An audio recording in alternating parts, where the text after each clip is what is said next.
सोयगाव तहसील आणि पंचायत समिती कार्यालयावर धडकला महिलांचा आक्रोश. हांडा मोर्चा. वणगाव खोरकुंड येथे पिण्याच्या पाण्याची भीषण महाटंचाई. हांडाभर पाण्यासाठी महिलांना करावी लागत आहे भटकंती. प्यावं लागतंय घाण दूषित पाणी. या दूषित पाण्यानं नागरिक आणि छोटे मुलं पडत आहेत मोठ्या प्रमाणात आजारी. गावकऱ्यांचं आरोग्य धोक्यात. सोयगाव तालुक्यातील वणगाव खोरकुंड या गावामध्ये बऱ्याच दिवसांपासून पिण्याच्या पाण्याची भीषण महाटंचाई सुरू आहे. हंडाभर पाण्यासाठी महिलांना मैलोदूर भटकंती करावी लागत आहे. या गावचे सरपंच तथा नागरिकांनी अनेक वेळेस पाण्यासंदर्भात लेखी आणि तोंडी स्वरूपात तक्रारी केल्या, मात्र शासनानं प्रशासनानं कोणतीही दखल घेतली नाही. शेवटी या गावचे नागरिक सोयगाव तहसील कार्यालयासमोर आमरण उपोषणाला बसण्याची वेळ आली आहे. त्यांच्या उपोषणाची प्रशासनानं दखल न घेतल्यानं वणगाव खोरकुंड येथील रणरागिणी संतप्त महिलांनी सोयगाव शहरामध्ये छत्रपती शिवाजी महाराज चौक येथून तहसील तसेच पंचायत समिती कार्यालय येथे हांडा मोर्चा काढण्यात आला. यावेळेस महिलांनी संतप्त भावना व्यक्त करून प्रशासनाचा जाहीर निषेध व्यक्त केला. जनतेच्या समस्या सोडविण्यासाठी शासन प्रशासन पूर्णपणे अपयशी ठरत असल्याचं या ठिकाणी आढळून आलंय. पाण्याची भीषण टंचाई गावकऱ्यांना जाणवत आहे.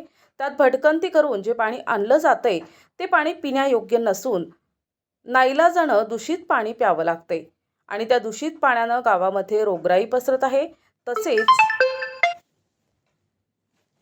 तसेच अनेक मुलं आजारी पडून त्यांच्या पोटात दुखत असून ताप आणि इतर आजारांची लागण त्यांना होत असल्याचं या संतप्त महिलांनी सांगितलंय.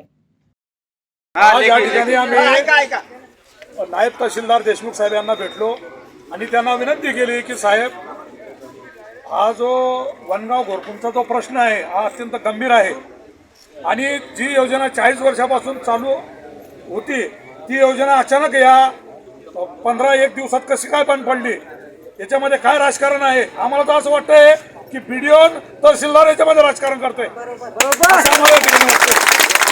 जर ती योजना होती त्या विहिरीवर शासनाने आतापर्यंत निधी खर्च केलेला आहे.